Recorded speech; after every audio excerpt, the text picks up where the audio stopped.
Just a few days before that letter from Brazy letting the world know about his conditions in Limestone, which is actually considered one of the most horrible prisons in America, his nemesis, Darren Dede Southall, took a plea deal in federal court.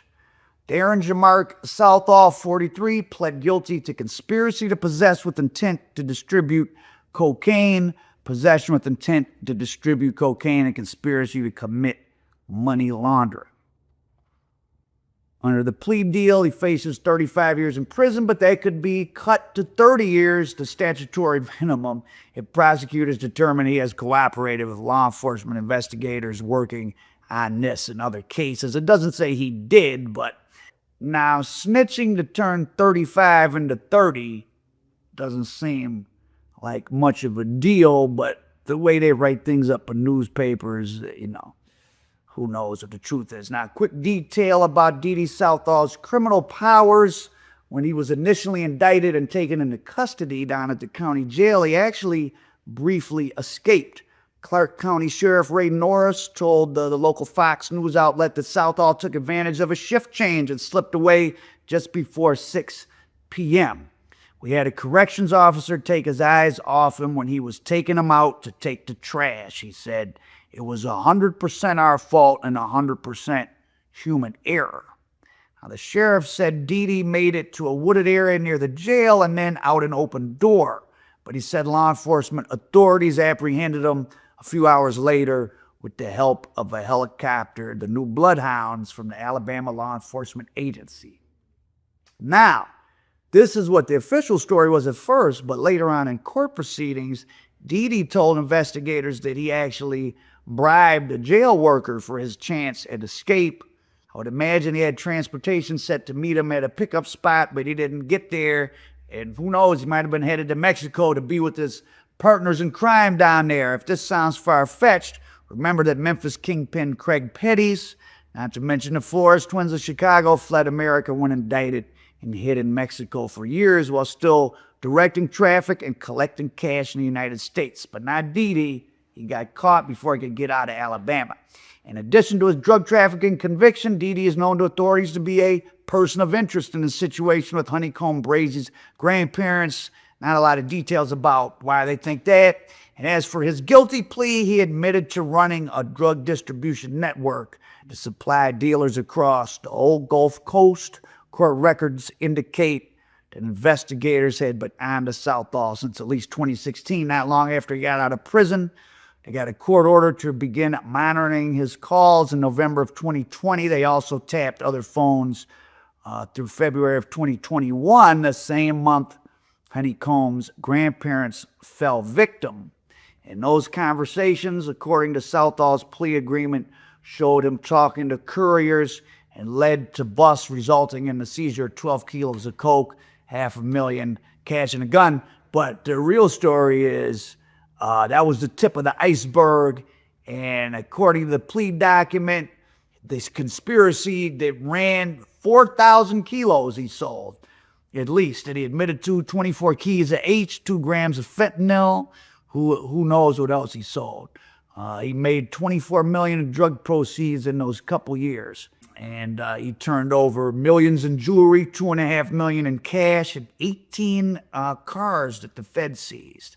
It's a great day in the city of Mobile to be able to have someone of this magnitude taking off the streets and taking out of the drug trade. Darren Southall will be off the streets after entering a plea deal. He faces anywhere from 30 to 35 years behind bars for his crime. Hey, let's get Al Prophet to 1 million subscribers. So, in addition to liking and sharing and leaving a comment, remember to subscribe. Please subscribe if you like this video for more like this. Al Prophet, American Dope, subscribe. Now, the plea agreement had been worked out several weeks prior to him taking it, but the defendant rejected it at the time. And after his guilty plea, it just left one guy probably going to go to trial. But by the end of that day, a guy named Brandy Thrash also announced they would admit guilt.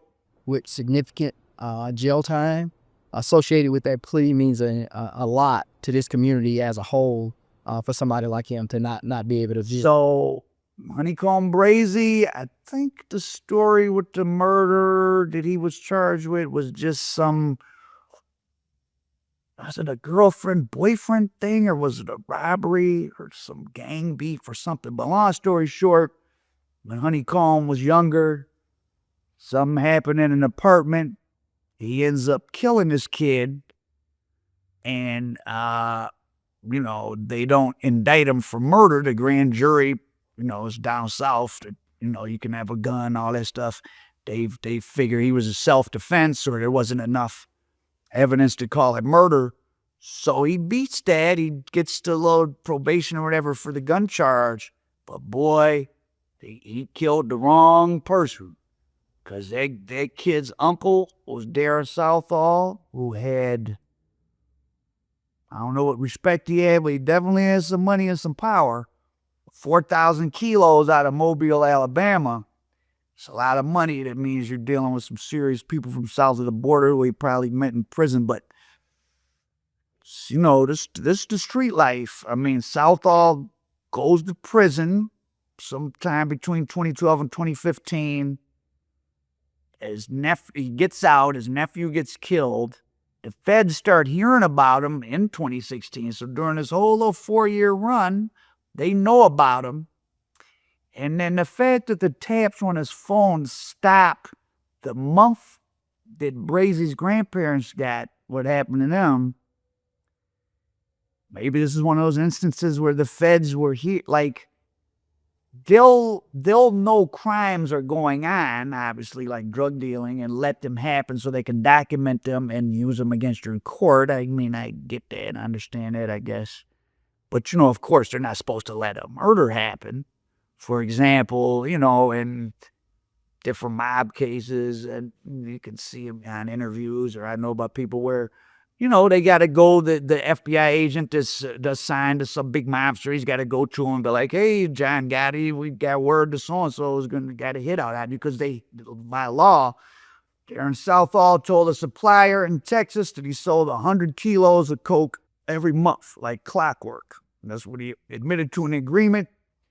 So he's probably turning over $3 million every month, sending it up the road. That's almost like BMF. And they recorded thousands of phone calls where Southall arranged for the purchase and distribution of coke and heroin.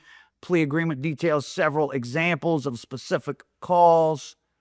And Darren Southall does not currently appear in the Federal Bureau of Prisons prisoner database. Now, he only took his plea deal in November, so it's not strange that he doesn't have a sentence, but he should be in custody at least. I've looked up many people in the federal database over the years, and usually it'll say like in transit or something while you're waiting to get sentenced. He should be in custody, though.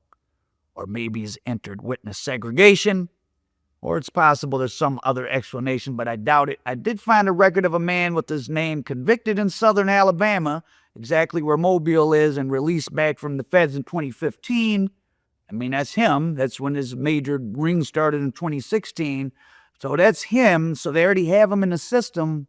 Why they wouldn't have him listed as being in custody, pled guilty to 4,000 kilos and some Fetty Wap H. He's definitely in their custody. He's not out on bond awaiting sentencing. So it should say he's in transit or something, unless he's working out a deal. I wonder if the feds heard anything about Dee Dee's, planning to get the grandparents a word on that. I don't think there's ever been any arrests in that, but Honeycomb Brazy's doing a lengthy prison term under awful conditions. Those southern prisons, Limestone, Parchman in Mississippi, where Cavario's working at in South Carolina, Lee Prison. I mean, really, like, awful conditions. So you see these guys in the rap videos being real street guys and tough guys, whatever, fun, but they pay for it with a lot of hard times. There's no rules in the dirty game. I mean, the fact that the grandparents took the weight for what went on between Nashawn Jones, a.k.a. Honeycomb Brazy, and Southall's nephew, allegedly years prior, will show you that when you're dealing with the real serious people, there's no rules to the game. Nothing's off the board. Anything goes. Always. 3 others already in custody and charged in those murders tonight. One of the men that's charged now with this murder is Darren Southall, who was sentenced today to 35 years in prison. Saga of Honeycomb Brazy and Dee Southall is a glimpse into various very serious street guys, one of whom, Honeycomb Brazy, of course, was next up